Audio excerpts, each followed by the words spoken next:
से 1 लाख रुपए कट गए। मैंने तो किसी को भेजा भी नहीं था। अब क्या करूं, कहाँ जाऊं? क्या हुआ? इतनी परेशान क्यों हो? बैंक से एक ओटीपी आया था। उस पे जैसे एक लिंक आया था, उस पे जैसे ओटीपी और पिन एंटर किया, पैसे गायब हो गए अकाउंट से। क्या आपके साथ भी ऐसा हुआ है? आपके साथ ऐसा ना हो और आज की डिजिटल दुनिया में आप साइबर सेफ रहें, इसीलिए मैं लावण्या और मैं उदिता आज एक छोटी सी कोशिश कर रहे हैं जिससे आप सब साइबर क्राइम के जाल में ना फंसे। कहानी की शुरुआत होती है इंटरनेट के जन्म से। इंटरनेट का जन्म 1957 के शीत युद्ध के समय हुआ, जब यूएसएसआर ने स्पुतनिक सैटेलाइट लॉन्च की और जवाब में अमेरिका ने एडवांस रिसर्च प्रोजेक्ट एजेंसी यानी आरपा का गठन किया। इसका मेन मोटो डिफेंस और कम्युनिकेशन टेक्नोलॉजी को बढ़ावा देना था और 1968 में आरपा से आरपा नेट बना और इस छोटे से नेटवर्क से स्टार्ट हुआ इंटरनेट। और यहीं से शुरू हुआ प्रगति का एक नया सफर, जिसके बाद कुछ आपराधिक मानसिकता वाले लोगों द्वारा समाज में एक नई विपत्ति ने पैर पसारे। जी हाँ, साइबर क्राइम। साइबर क्राइम का मेन मतलब होता है कंप्यूटर या डिजिटल डिवाइसेस का यूज करके अपराध करना। अब इसके कई कारण हो सकते हैं। एक तो मॉनेटरी बेनिफिट्स के लिए लोग फाइनेंशियल फ्रॉड करते हैं। दूसरा, सोशल मीडिया का इस्तेमाल करके लोग हैरेसमेंट, धोखाधड़ी या इस तरीके की चीजें करते हैं, इसको प्रयोग करते हैं। इससे कई बार केवल हमें और आपको ही नहीं बल्कि पूरे देश की सुरक्षा को भी खतरा हो सकता है।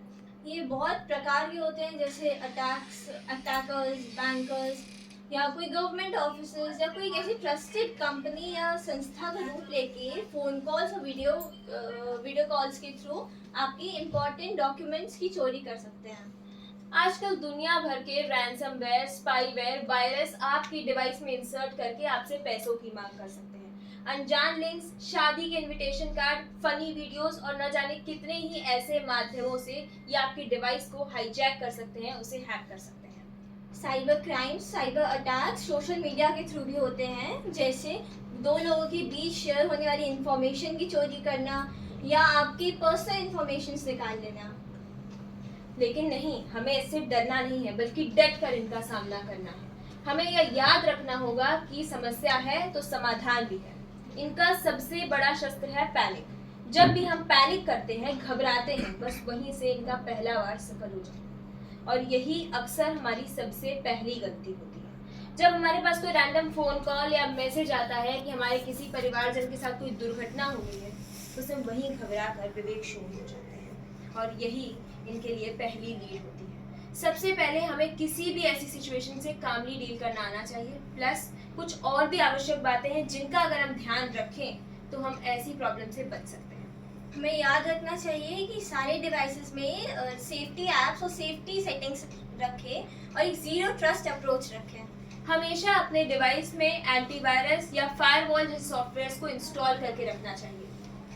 हमें पासवर्ड रेगुलरली चेंज करने चाहिए। एक स्ट्रिक्ट पासवर्ड रखना चाहिए, जैसे 00011 वीक होते हैं और इजीली क्रैक हो सकते हैं।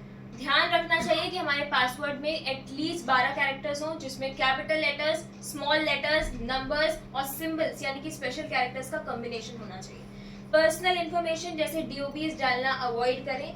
इसके स्थान पे आप फ्रेजेस का यूज कर सकते हैं, जैसे ब्लू स्काई रेन्स, #for7days। इस तरीके के पासवर्ड्स इजीली क्रैक नहीं हो पाते, इन्हें क्रैक करना अक्सर काफी मुश्किल होता है। फोन्स पर कैमरा, लोकेशन, मोबाइल डेटा आदि ऑफ रखिए जब आप उसका इस्तेमाल ना कर रहे हो और हमेशा एक ट्रस्टेड वेबसाइट का यूज करें जिसकी स्टार्टिंग HTTPS से हो।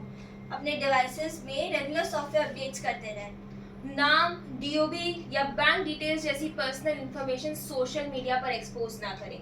स्पैम ईमेल्स या फिर अननोन फ्रेंड या फॉलो रिक्वेस्ट को एक्सेप्ट ना करें। ध्यान रखें, इससे आपकी पॉपुलैरिटी नहीं बल्कि आप पर खतरा भी बढ़ेगा। अननोन सोर्सेज से ऐप्स ना डाउनलोड करें और जो पब्लिक वाईफाई जोन्स होते हैं वहाँ से पेमेंट करना भी अवॉइड करें।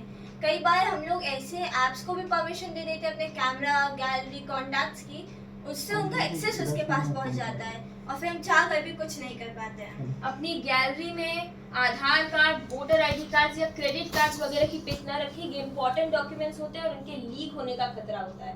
ध्यान रखें, आपके डिवाइस में हमेशा 2 फैक्टर ऑथेंटिकेशन एक्टिवेटेड हो।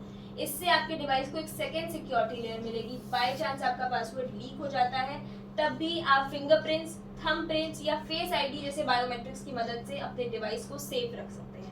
हमें समझना होगा कि यूँ तो गवर्नमेंट ने कई स्टेप्स लिए हैं, साइबर सेल्स भी बनाए हैं, पर फिर भी सावधानी ही सुरक्षा की ओर पहला कदम है। धन्यवाद।